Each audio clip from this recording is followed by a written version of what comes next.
Bueno, señoritas y señores, vamos a dar inicio a una introducción teórica a lo que son los modelos de bases de datos en general.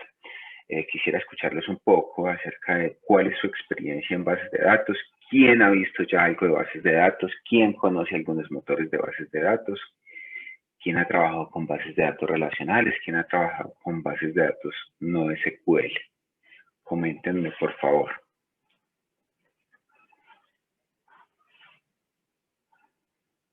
¿O todos están pendientes apenas de cursar esa asignatura? En mi caso, sí. Listo. Yo lo estoy viendo en este semestre. Perfecto. Ok, bueno. O sea que estamos como en un nivel muy equilibrado. ¿Alguien ya la vio? ¿O todos estamos en ese nivel? Profe, yo ya la vi, pero, ay, no sé, la verdad esa materia, no es la materia, creo que es como la dictó el docente, que uno, la verdad, pues no es por hablar nada ni mal de eso, porque fue la primera vez que la dio así virtual, fue un poquito raro, o sea, como que una clase de entrar, como a hablar y hablar y hablar y a decir, es pues para una clase de base de datos es muy rara porque pues base de datos es más que todo también hacer, pero no sé, como que no se concordaba como lo que decía, con lo que se hacía y no sé, la verdad el primer semestre virtual fue raro para todos, yo creo. Vale, sí. Entonces a mí me parece que estoy como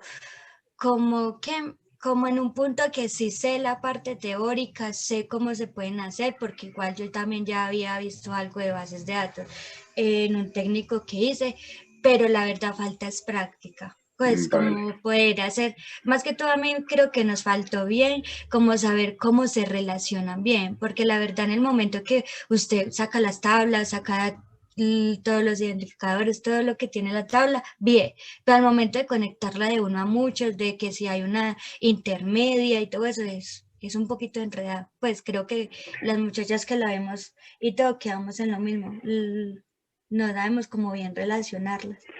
Ese Muy es bien. mi punto de vista. Listo, Heidi, muchísimas gracias por tu participación. Bueno, Nicolás también nos escribe por el chat, que fue un poco teórica. Ya saben ustedes que conmigo las clases son bastante prácticas, entonces pues es raro, es muy, muy raro en mí mostrar una presentación de PowerPoint, pero bueno, lo quise hacer como para darles una visión de lo que son las bases de datos SQL y no SQL. Y pues el día de hoy vamos a hacer una intro práctica en la segunda parte de la clase a las no SQL. La introducción práctica a las SQL la haremos el lunes, Dios mediante, con un pequeño ejemplo. Voy a mostrarles pues, desde Excel cómo es que uno generalmente coge información y cómo la va estructurando para pasarla a una base de datos relacional, que es el objetivo mío este semestre, poder trabajar en bases de datos relacionales y poder despertar en ustedes esa necesidad y que también sepan dar solución y planteen un diseño de base de datos pues medianamente bueno. Claro, porque acá no es un curso de bases de datos, simplemente es una parte introductoria lo que les voy a dar, pero eso que decía Heidi, lo de la cardinalidad, ahora lo vamos a ver acá, es bastante importante y les voy a dar unas clavecitas para poder que ustedes digan, de una, cuando yo identifico esto acá, ya sé que sale una tabla intermedia y va a estar compuesta por esto, por esto y por esto, ¿vale? Muy bien, demos entonces inicio. Saben que si tienen dudas, inquietudes, por favor, de una me lo hacen saber. Quiero mostrarles entonces diferentes modelos de bases de datos, porque no solamente existen pues las bases de datos, el modelo de entidad-relación, ¿cierto? Que es el que algunos de ustedes conocen, o pues los archivos planos, que es lo que también ustedes conocen, ¿no? Existen varios modelos de bases de datos enmarcados dentro de las bases de datos relacionales y bases de datos no relacionales. Vamos entonces a iniciar por acá. Entonces acá simplemente pues les quiero mostrar que dentro del modelo lógico basado en objetos, ustedes ya conocen la programación orientada a objetos, existen 4 principales, que es el modelo entidad-relación, el modelo orientado a objetos, precisamente el modelo de datos semántico, que ese también lo trabajo mucho en otra área de conocimiento, y ahora les comentaré algo sobre eso. También es el modelo de bases de datos plano, y ese sí que lo conocen ustedes. Bueno, ¿cuál es el modelo entidad-relación? Lo que nos hablaba Heidi ahora. Es una serie de entidades. Una entidad es una tabla. Una tabla me almacena mi información. Una tabla está compuesta por su primary key, es decir, su llave primaria, ¿sí? Que tiene un tipo de dato específico, tiene otros datos asociados, en este caso estamos revisando la entidad orden, es decir, una orden de venta. Por acá tenemos el vendedor, por acá tenemos el centro de costo. Y también puede estar compuesto por llaves foráneas. ¿Pero qué son esas llaves foráneas? Pues esas llaves foráneas son la representación de que mi tabla tiene relación con otra tabla adicional. En este caso tenemos una tabla vendedor que tiene su primary key, es decir, un ID de vendedor, y tiene el nombre del vendedor. Podemos poner a Heidi por acá, y la línea como de calidad, ¿cierto? Muy bien, podemos tener más información, claro, el teléfono de contacto del vendedor, la dirección, su salario, pues podemos tener en una tabla tantos datos como queramos. Pero una de las claves es que efectivamente se me separe la información, que si yo acabo de agregar datos sean propios del vendedor. Fíjense que lo que yo les estaba poniendo acá era, perdón. Disculpen. Lo que les estaba diciendo acá eran datos propios del vendedor. Es decir, nosotros, una tabla es categorizar o unir una serie de datos que me representan una entidad. En este caso, la entidad vendedor. Si nos venimos a la orden, pues una orden va a tener un identificador único, y es para temas de indexación, que eso sí pues lo verán más adelante en bases de datos, que acá no es del caso, simplemente un identificador único, puede ser el 1, el 2, el 3, el 4. Y las primary keys o las llaves primarias nunca se van a repetir, nunca se pueden repetir. Si no, la base de datos no me va a dejar ingresar un registro de esa manera. La fecha de venta. Sí, la fecha de venta también podría estar el valor total, la dirección de envío o el ID del cliente, ¿cierto? Fíjense que por acá viene el vendor ID, es decir, yo acá no ingreso el nombre del vendedor, no, porque el nombre del vendedor está por acá en otra entidad. Entonces lo que hago yo es referenciar una llave externa, una foreign key, que me va a permitir a mí decir, bueno, el 3, el vendor ID 3, entonces yo vengo al vendor ID, a la entidad vendor, y miro cuál fue el 3. Bueno, fue este señor, fue Pepito Pérez. Listo, entonces ya lo puedo relacionar. Al igual con un centro de costo, una orden puede estar asociada a un centro de costo. Sí, ese centro de costo, fíjense que está por acá. Pero a su vez, el centro de costo tiene un nombre que está asociado directamente al centro de costo, pero el user ID es una foreign key que me apunta a un usuario que tal vez creó ese centro de costo o está a cargo de ese centro de costo, y ese usuario también tiene su primary key para poder estar referenciado en otra parte, ¿cierto? Pero ese usuario pertenece a un laboratorio que está por acá, y así de esa manera nosotros nos vamos yendo con las relaciones.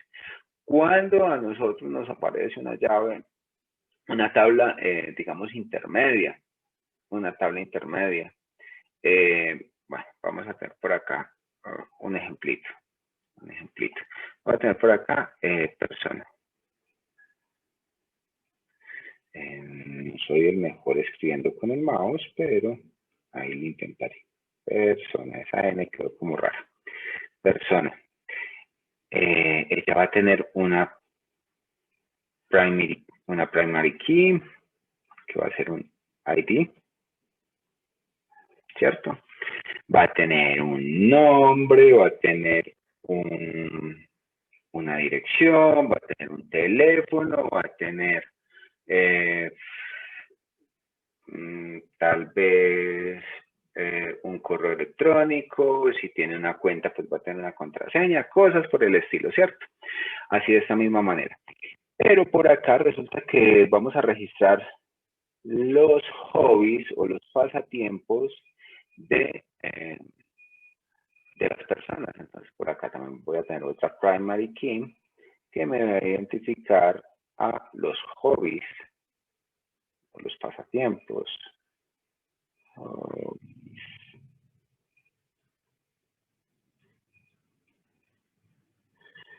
Esto es una E, esto es una S, esto es una I, ¿sí?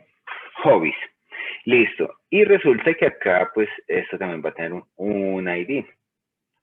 Lo que tú decías, Heidi, bueno, ¿cuándo es que sale una tabla intermedia y por qué es que sale por ahí así? Pues este hobby va a tener un nombre, va a tener un lugar donde se practica y va a tener tal vez una descripción genérica. Listo. Dentro de hobbies habrán varios registros, como que, como el fútbol, como el parqués, como caminar, como, bueno, jugar tenis, coser, ver televisión, escuchar música, leer un libro. Habrán muchos registros y para cada registro, entonces el registro 1 va a ser leer libro. Listo, entonces va a ser 1, el nombre va a ser leer libro. El lugar de práctica puede ser cualquier lugar, la descripción, lectura de un libro. Vamos al siguiente, el 2, va a ser fútbol. ¿Dónde se practica? En una cancha de fútbol. Y la descripción, se puede jugar individual o se puede jugar con amigos. No sé, se necesita un balón. Cosas por el estilo, ¿sí? ¿Me comprenden ahí? ¿Vamos bien ahí? Sí, Sí, profe. señor. Vale. Entonces, la persona como tal, pues va a dar un listado de personas. Pusimos a Heidi acá como ejemplo, pero podemos tener a Geraldine, podemos tener a Lorena, podemos tener a Manuela. Sí, metimos a todas las chicas ahí del grupo. Tan, listo. Ahí entonces tenemos un problema para asociar las personas con los hobbies. ¿Por qué? Porque una persona podrá tener muchos hobbies o muchos pasatiempos. Una misma persona le puede gustar leer, pero resulta que en la tarde le gusta salir a caminar y en la noche le gusta ver televisión. Va a tener 3 hobbies, por ejemplo, pero puede tener N hobbies, ¿cierto? N que también se representa como un asterisco. No hay problema ahí. Entonces acá hay una relación de 1 a muchos. Pero resulta que un mismo hobby puede ser practicado o tenido en cuenta por muchísimas personas. Es decir, la lectura es el hobby de Heidi y de Lorena. Caminar es el hobby de Geraldine, Lorena y Manuela. ¿Sí? Entonces no podemos tener ese control cuando tenemos N por un lado y N por el otro. Esas Ns nos matan a los unos. Listo, o esos asteriscos mueren también. ¿Y qué nos queda? Una relación de N a N. Cuando es una relación de N a N, pues venga, jovencito, que acá necesitamos crear otra tabla intermedia. Y ahí se me va a venir una llave foránea, que es el ID del hobby, con la llave foránea, que es el ID de la persona, y se me va a relacionar. Tal persona tiene tal hobby. Tal otra persona puede tener ese mismo hobby u otro. Y así sucesivamente voy haciendo parejitas de esto. ¿Sí? Ahí como por aclararle un poquito la duda que tenía Heidi en cuanto a la parte de cardinalidad, de cuándo apareció una tabla intermedia, cuándo no, pero esto pues lo vamos a ver en más detalle el día lunes. No sé si con todos estos muñequitos me comprendieron algo, Heidi, no sé si te quedó un poco más claro el concepto de cardinalidad y cuándo surgen tablas intermedias.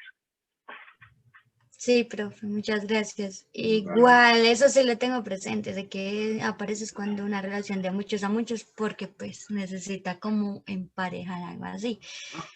Pero sí, o sea, yo creo que lo que necesitamos es más práctica. Listo, O los que vimos con el profesor el semestre pasado, no sé. listo, no hay problema. Ahí ya miramos en la práctica, a ver cómo es que nos va a surgir acá, cómo lo podemos adaptar a nuestros frameworks.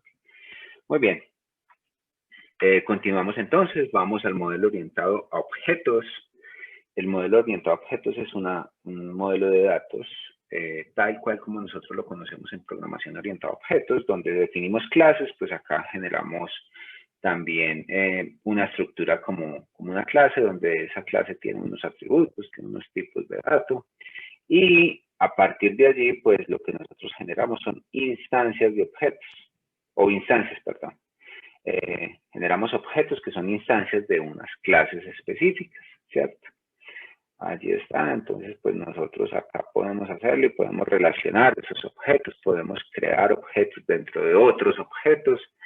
Esto es pues como tal programación orientada a objetos pura y dura, que ustedes ya la vieron en programación 2. El modelo de datos semántico está orientado más a redes semánticas, redes que van más hacia la parte de ontologías, donde allí pues nosotros podemos tener varios elementos, un sujeto, un predicado y un objeto. Siempre vamos a tener esos tres componentes. Cualquier elemento que ustedes, o cualquier conjunto de elementos que ustedes puedan ver acá, lo van a poder relacionar como una tripleta. Esta es una tripleta, sujeto, predicado, objeto. O lo pueden ver en sentido contrario también, sujeto, predicado, objeto. El oso, esto lo leemos así, tiene pelo, listo. El gato es un mamífero. El oso es un mamífero. Listo. Entonces, pues empezamos a leer esto. ¿Y esto para qué nos sirve? Bueno, esto es el fundamento de la web semántica, de los datos abiertos enlazados. Esto es un cuento bastante grande. Por ahí en mi canal de YouTube tengo un pequeño curso de web semántica, una maestría también. Por si de pronto les suena, es algo un poco más orientado pues a la representación de conocimiento.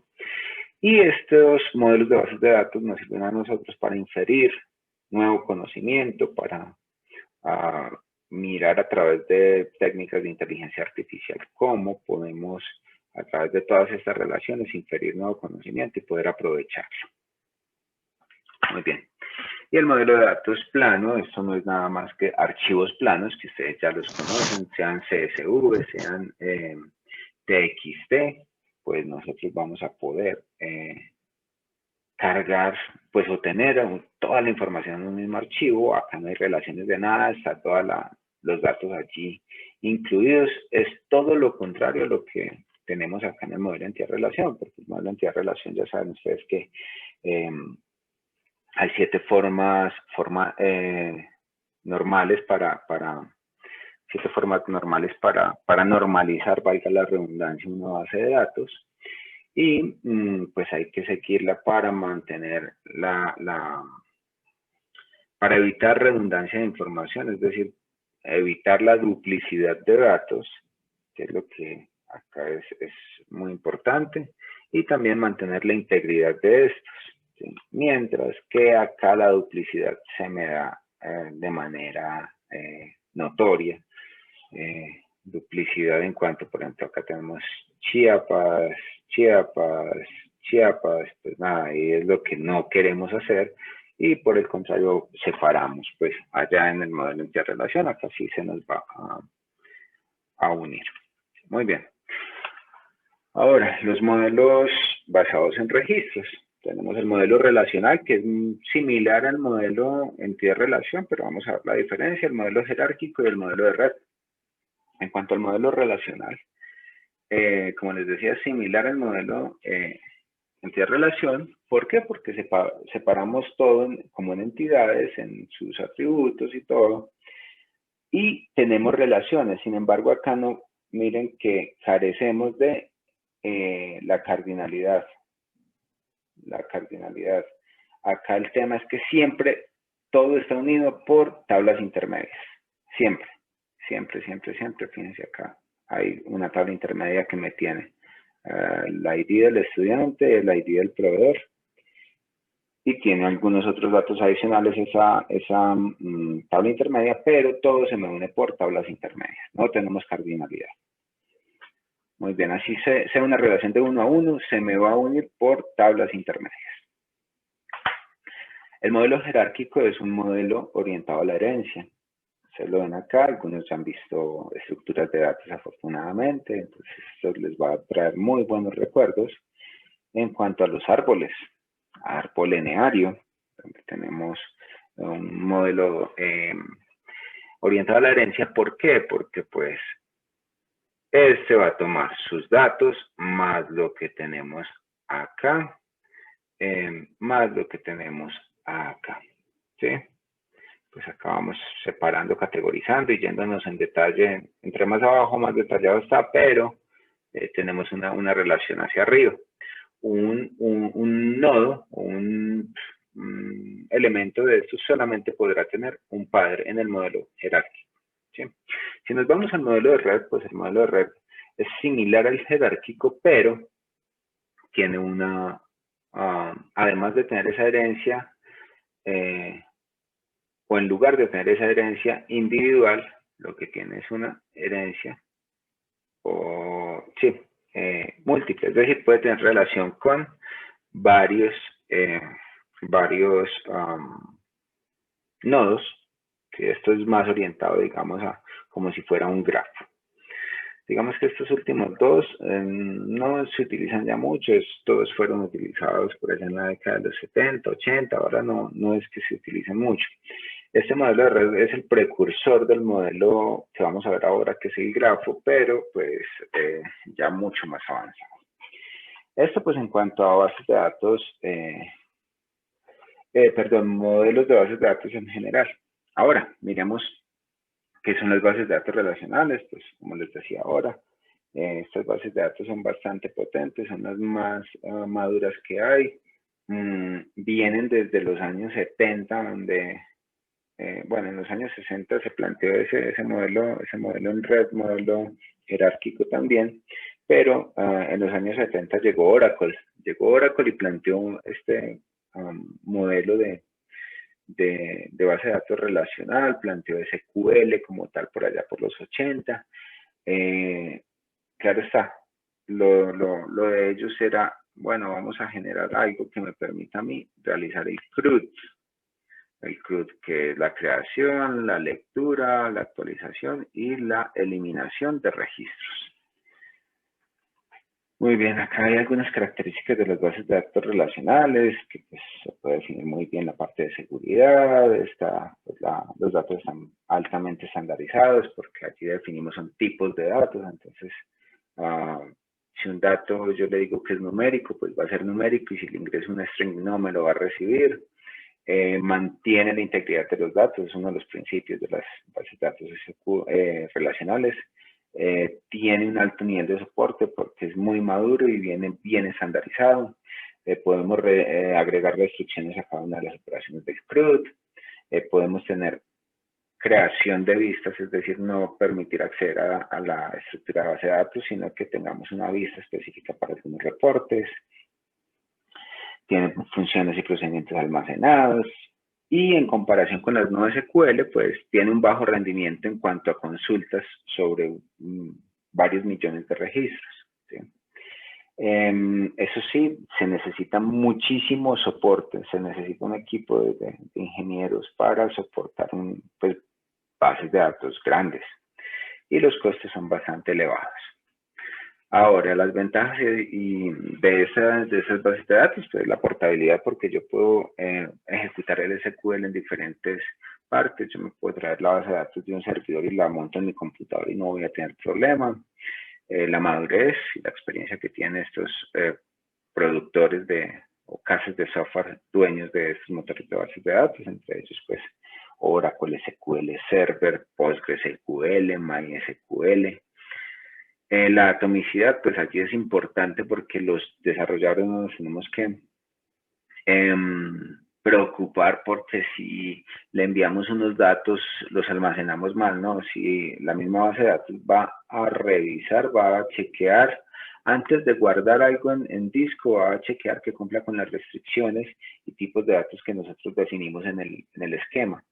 Si no lo cumple, no lo permite almacenar. Entonces, pues eso es interesante. Los estándares están bien definidos gracias a SQL, es decir, todos estos motores de bases de datos cumplen con unos estándares básicos, aunque pues algunas tienen sus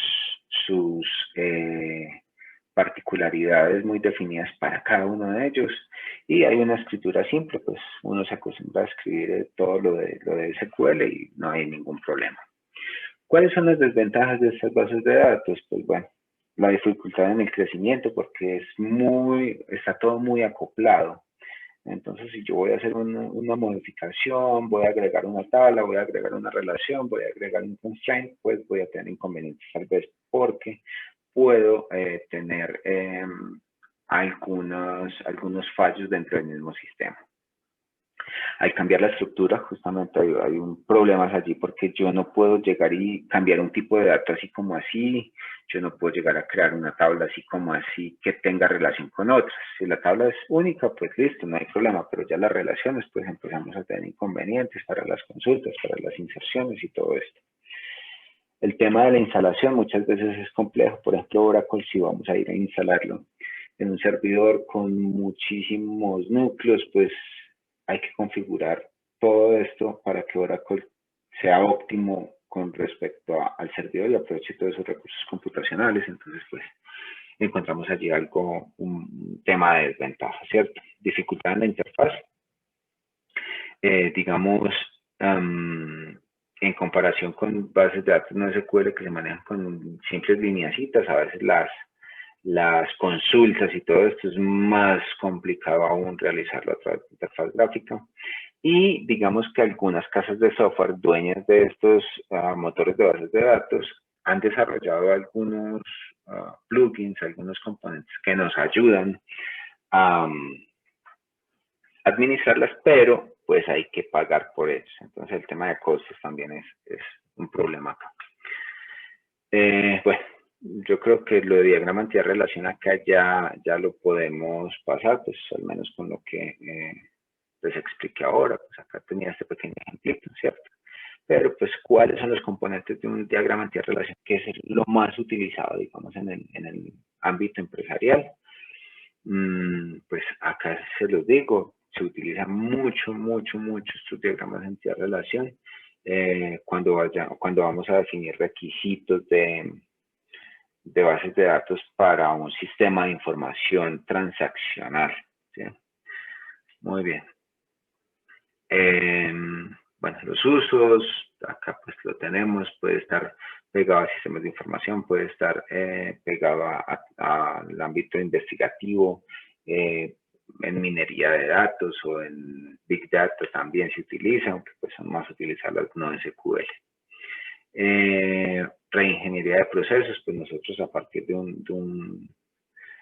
entidad de relación podemos obtener todo el núcleo de negocio y entender qué es lo que pasa allí. En la educación pues necesitamos almacenar toda la información de materias, de profesores, de estudiantes. Es un ejemplo pues como tal, por ejemplo con nuestro CIA, con nuestro nuevo CIA, que estoy seguro que se va a lograr aprovechar al máximo. Ahora ha habido mucho problema con, pues, o más ruido que otra cosa. Pero por detrás está Oracle y es un software que está siendo utilizado en otras universidades, está bien. Entonces vamos adaptándolo y seguramente vamos a ser exitosos con este sistema. En tema de investigación, como les decía ahora, por los volúmenes de datos también pues es interesante. ¿Cuáles son los componentes de un diagrama antirrelación como tal? Pues vamos a revisarlo. Son más que todo entidades, las relaciones y los atributos de las entidades y la definición de la cardinalidad que comentaba ahora con Heidi. ¿Qué es una entidad? Una entidad es un grupo de atributos que nos permite a nosotros categorizar o representar algo dentro de la lógica de negocio, como que como una persona, pues vamos a tener los datos personales. Un estudiante, pues vamos a tener los datos del estudiante. Una materia, vamos a tener los datos de la materia. Un vehículo, vamos a tener los datos de los diferentes vehículos, ¿sí? Vamos, es un poco más orientado, digamos, podemos verlo desde la perspectiva de objetos, donde es una instancia de algo del mundo real. La relación son aquellas relaciones que pueden existir dentro o entre las entidades que vayamos creando.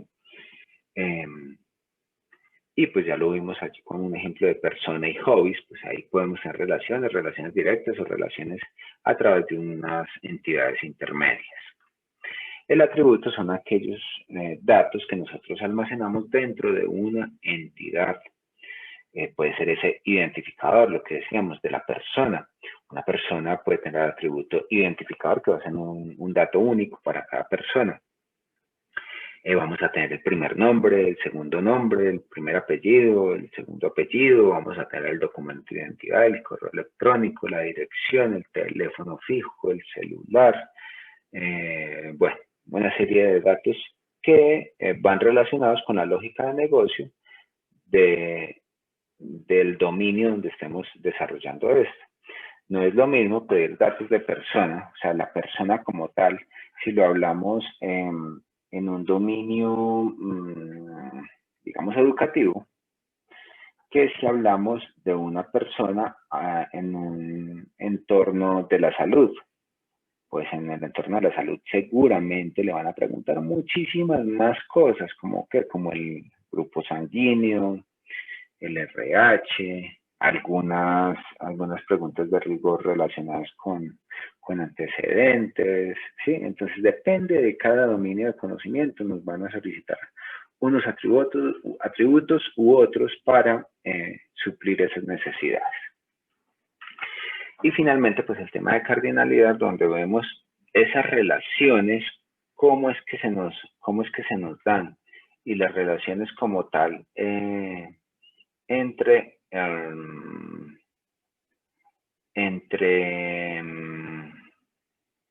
bueno, los valores, cómo van esas relaciones, cuántas relaciones puedo tener yo en un sentido o en otro, ¿vale? Muy bien. Vamos a saltar entonces ahora las bases de datos no SQL. ¿Sí? Vamos a aprovechar acá el espacio para hablar de las bases de datos no SQL. Las bases de datos no SQL, pues, eso que traduce, no solamente SQL, o sea, pueden tener SQL, sí, claro, y ahora se nos están viniendo unas que son una nueva tendencia, que son New SQL, que son SQL, pero pensadas desde la lógica de las no SQL. Es una mezcla ahí entre las dos.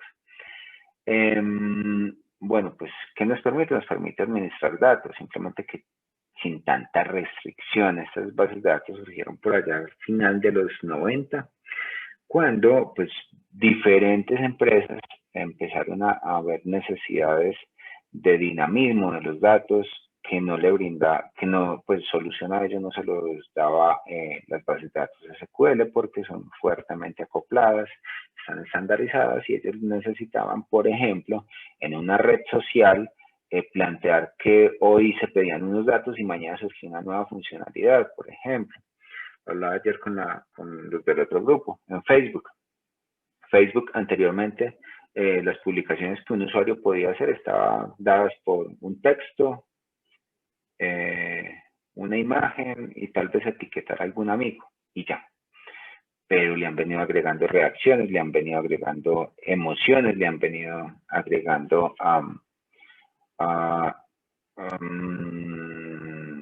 videos, bueno, diferentes tipos de cosas que no hace que los anteriores posts o publicaciones se pierdan, no.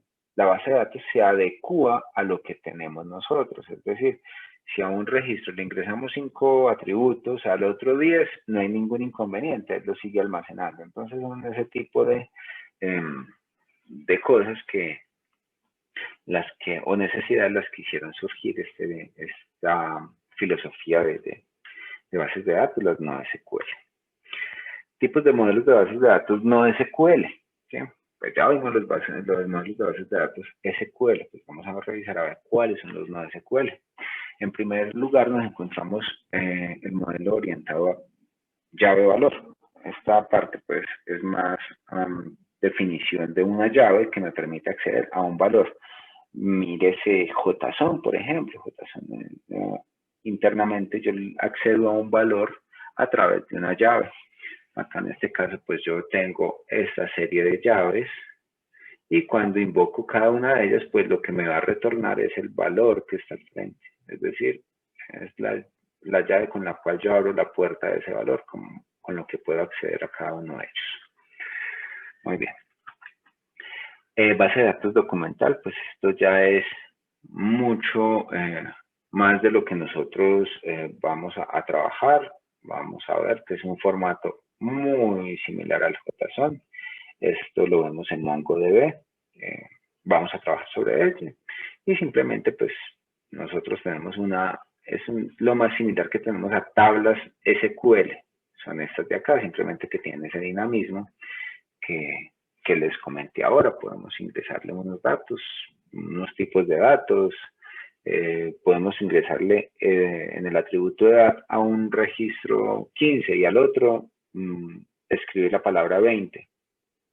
Son un string, otro una cadena, un string, otro un dato numérico y me los va a aceptar sin ningún problema.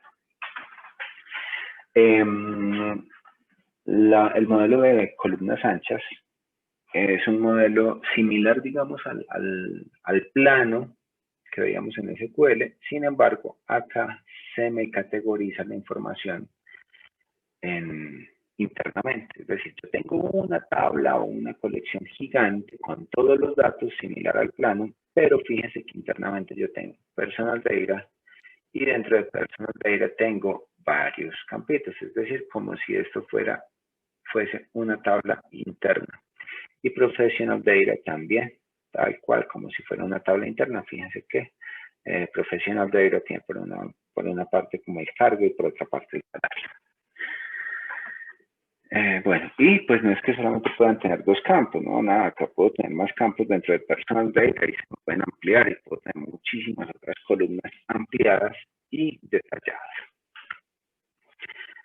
También tenemos el modelo orientado a grafos, que esto ya es más relación de registros, no es relación entre entidades ni nada, sino de registros, y esto está siendo muy utilizado por las redes sociales para identificar esas relaciones entre los datos. Es decir, cuando hay mucha relación, cuando hay mucho, me etiqueto mucho con un amigo, con una amiga,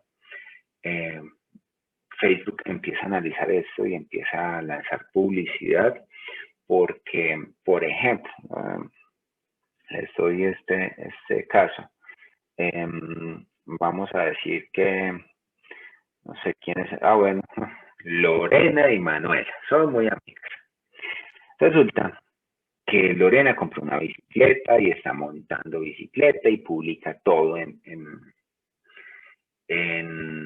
Facebook y ellos empiezan a identificar, esta persona compró una bicicleta o visitó le identificaron todo el proceso, hizo una búsqueda, luego la compró, a través de WhatsApp le enviaron los datos de la compra y todo eso, y ellos empiezan a analizar todos esos datos por debajo. Pero identifican que Manuela compró esa bicicleta y que ella andaba muchísimo con Lorena, y Lorena pues aún no ha hecho ese tipo de búsquedas. Pues saben que publicidad le va a empezar a aparecer ya se me olvidó quién compró la bicicleta. Bueno, Manuela compró la bicicleta y a Lorena le va a empezar a salir publicidad de bicicletas. ¿Por qué? Porque tiene una fuerte relación identificada por fotos, porque salen a rumbear, porque van a comer, porque están haciendo trabajos de la universidad y se etiquetan, se toman fotos y esto. Entonces, ese tipo de cosas salen a partir de estas bases de datos que están orientadas a los registros.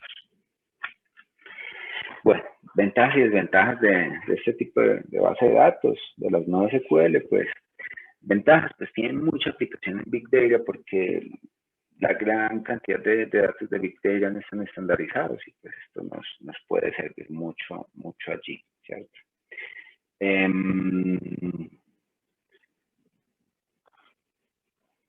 A ver, la administración de bases de datos, pues también lo podemos tener en, a ver, administración de bases de datos. Resulta que en la SQL teníamos problemas para administrarlo, ¿cierto? Acá la administración es mucho más sencilla, allí era un centro de costos que teníamos que tener asociado.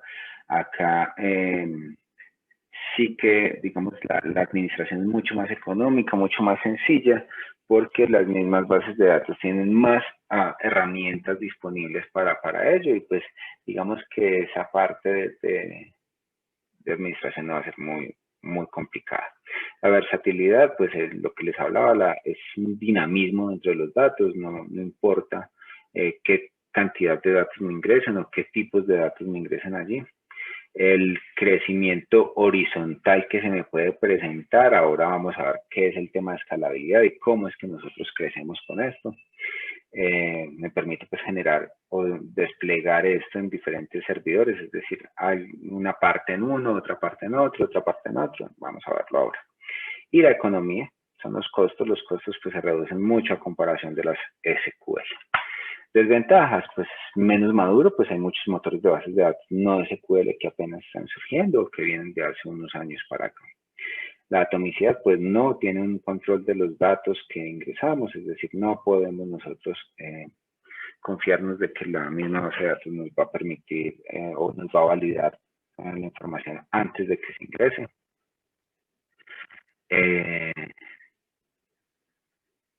El software poco documentado, pues a pesar de que hay documentación, SQL sí está totalmente documentado y acá pues muchas soluciones son open source.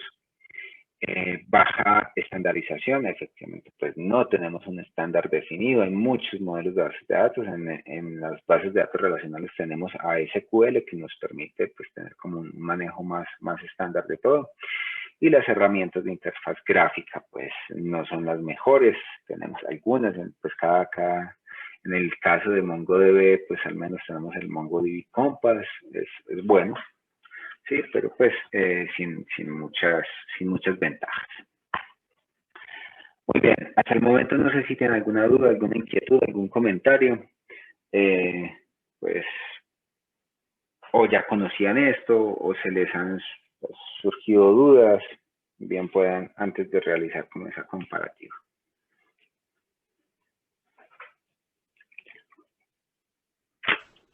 Yo no tengo dudas. Está muy bien, pues supongo que o están desayunando, o están durmiendo, están ahí acostados bien bueno. Profe, muy claro todo. Bueno, vamos. Entonces, vamos a continuar con el SQL versus no SQL. ¿Qué es esto? ¿Cuándo yo elijo uno? ¿Cuándo elijo el otro? Esa es la pregunta del millón. ¿Cuándo elegir uno? ¿Cuándo elegir el otro? Por una parte, el SQL, cuando nosotros necesitamos tener información acoplada, información, mantener la integridad de la información, que no se repitan datos y todo esto, pues vamos a utilizar SQL. Cuando necesitamos realizar un análisis OLAP, que es un análisis en 3D, pues también necesitamos SQL. Si por el contrario a nosotros no nos interesa la integridad de la información y pues no tenemos cómo pagar un licenciamiento, aunque en SQL hay un motor de base de datos totalmente libre que es el PostgreSQL. No tenemos como, pues, si no tenemos cómo pagar licenciamientos, si necesitamos velocidad en las transferencias de datos, pues ahí está NoSQL. Ya vimos los diferentes modelos que hay.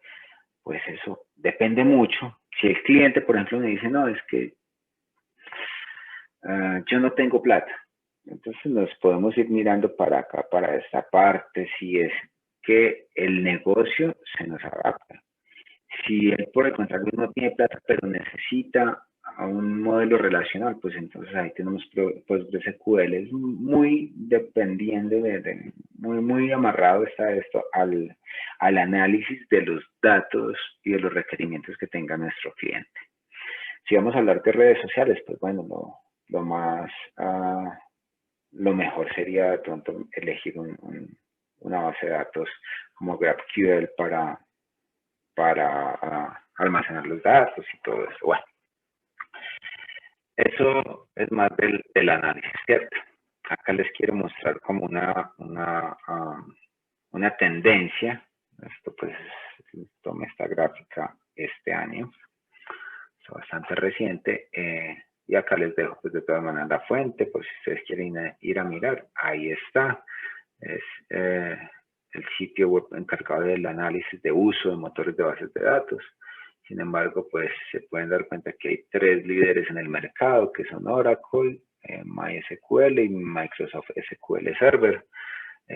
Pues son los reyes. Y en cuarto lugar, a pesar de que viene más abajo, está PostgreSQL, que es esta de acá. Esas 4 primeras son bases de datos relacionales, las 4 de las cuales le he venido hablando.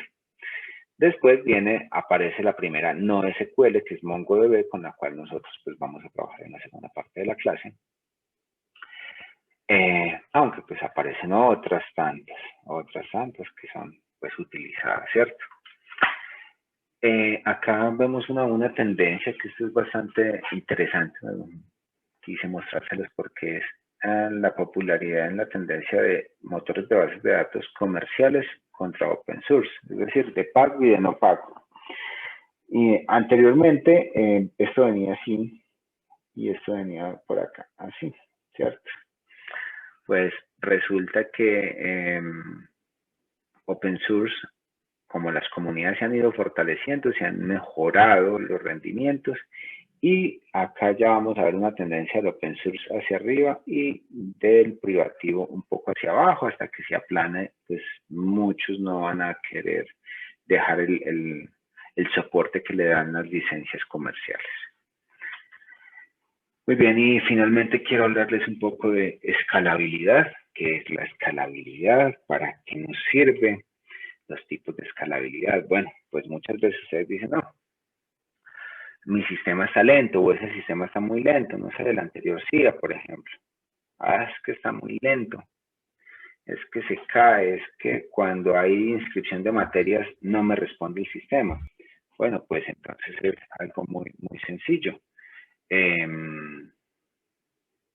¿Qué pasa con eso? No, entonces vamos a meter un servidor más potente. Listo, pues entonces vamos a mejorar el servidor que tenemos. En la universidad pues se tenía el centro de datos ahí mismo, por allá por la vivienda.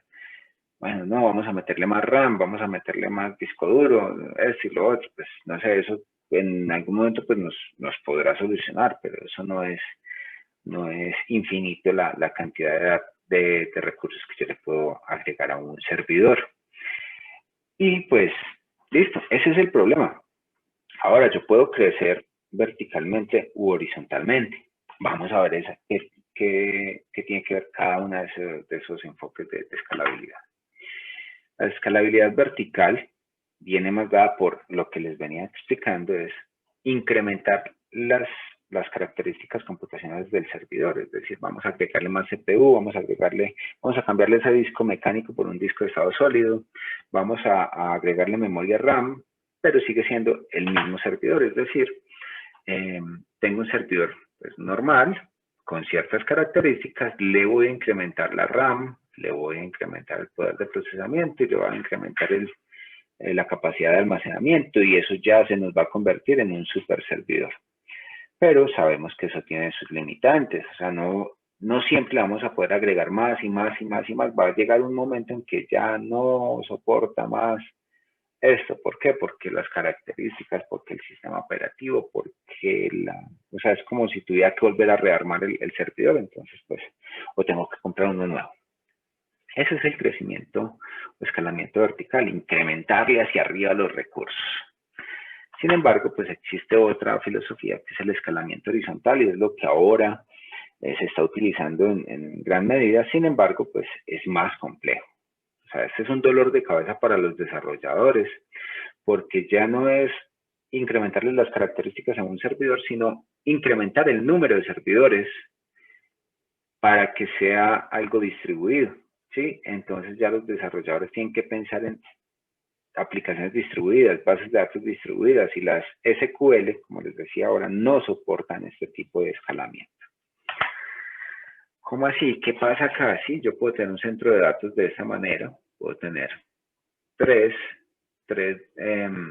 servidores pequeños, y lo que hago, pues, cuando voy a hacer un escalamiento horizontal es, digamos, le voy a agregar estos dos de acá y ya me quedan las mismas características de los servidores, pero en mayor cantidad. Y esto me parece que está muy bien y es lo que se utiliza normalmente ahora, sin tener que invertir tanto en un mismo servidor, sino pues vamos a tener clusterizado esto. ¿Qué ventaja tiene esto? En comparación con este, si el servidor falló, pues tenemos solamente un servidor y falló. Mientras que acá, si uno de los pequeños servidores falló y salió de línea, pues aún están los otros para rescatar el procesamiento, ¿sí? Pues en este caso tenemos 5 oportunidades. Muy bien, eso en cuanto a escalabilidad. Por temas de experiencias de desarrollo, les cuento que pues he tenido la oportunidad de desarrollar sistemas de información en ambos modelos de bases de datos orientados a diferentes dominios. Eso sí, pues en la gran mayoría, y hablo del 98-99% de las veces, he utilizado SQL porque pues es lo más normal para sistemas de información transaccionales, es decir, que me almacenen información con datos bastante acoplados y todo eso. Entonces, pues por ahí he utilizado SQL Server, he utilizado MySQL, he utilizado PostgreSQL también. Oracle sí nunca lo he utilizado en producción, simplemente en la parte académica lo usé. Justamente es por su costo, porque pues yo me dedico muchas veces a desarrollar sistemas como independiente, entonces pues los costos, digamos, son elevados. Bueno, he desarrollado sistemas académicos, he desarrollado sistemas contables. En Bogotá nos dedicamos a sistema de información para un colegio, para un pool de contadores. Allí tuve la experiencia con algo de carga de logística. En la universidad he podido desarrollar varios sistemas para algunas dependencias, para proyectos, de lecciones. Bueno, varias cosas he hecho allí. Entonces, como que pues tengo una experiencia en esto y por eso al menos les puedo contar, les puedo orientar por una parte o por otra. En su momento, si tienen algún emprendimiento, alguna decisión que tomar en cuanto a esto, me pueden consultar y con mucho gusto les voy a dar solución a las inquietudes. Muy bien, pues no sé si tienen alguna duda, alguna pregunta, alguna inquietud con respecto a esto, antes de irnos a los ejercicios prácticos. Sí, tengo una duda. Digamos que en cuanto al manejo de la cantidad de información, sí, ya sea que tenga mucha o poca información, es, digamos, preferible utilizar un modelo a otro, un modelo no SQL a uno SQL. Muchas gracias, Jeffrey. Muy buena pregunta. En cuanto a volumen de información, pues nosotros tenemos que tener claridad que 10.000 registros, eso es poco. En la academia decís, 10.000 registros, ¿no? Eso es mucho. Tenemos que lidiar nosotros con millones de registros, con cientos de miles de registros. Ahí ya empieza eso como digamos, a ponernos a pensar. En cuanto a experiencia, antes de responderle pues esto en cuanto a experiencia, por ejemplo, en el proceso de elecciones en 2018, el censo electoral era de 60.000 registros solamente de votantes. 60.000 registros, luego llegaban los 60.000 a votar, eso nos llevaban 120.000, fácilmente llegamos a los 500.000 registros en un día, ¿sí? Las bases de datos SQL en esa ocasión nos respondieron muy bien, muy bien. Y pasa también con el software de evaluación docente, que también estuvo en el desarrollo de ese sistema. Allí nosotros manejamos, ahí son millones de registros. Son millones de registros porque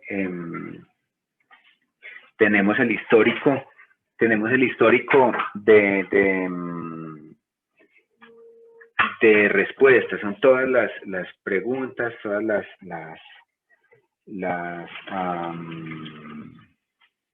todas las respuestas de los estudiantes semestre tras semestre, y aún así no ha habido problema con ello, ¿sí?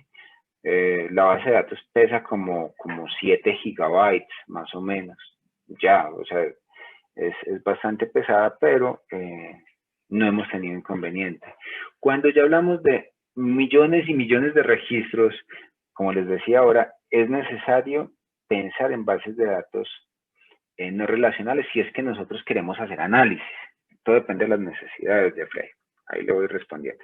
Todo depende de las necesidades. Si yo necesito que las consultas sean como casi que en tiempo real, pues entonces yo me voy orientando por NoSQL. Ya que las SQL pues tienen un retraso un poco más en la información, y también depende mucho de la optimización de consultas. Les pongo un caso CityTaxi, lo que ahora es Taxia. Ellos tienen un histórico de solicitudes de asignación de rutas y todo esto bastante grande. Ellos tuvieron que trabajar muchísimo en las consultas para optimizarlas, porque eran millones y millones y millones de registros, y ellos allá utilizan MySQL. Entonces, pues, podemos hablar de que sí tiene repercusiones a la hora de tomar la decisión por la cantidad de registros que vaya a almacenar, sí, pero más por la estructura que vaya a tener dentro del mismo desarrollo de la aplicación.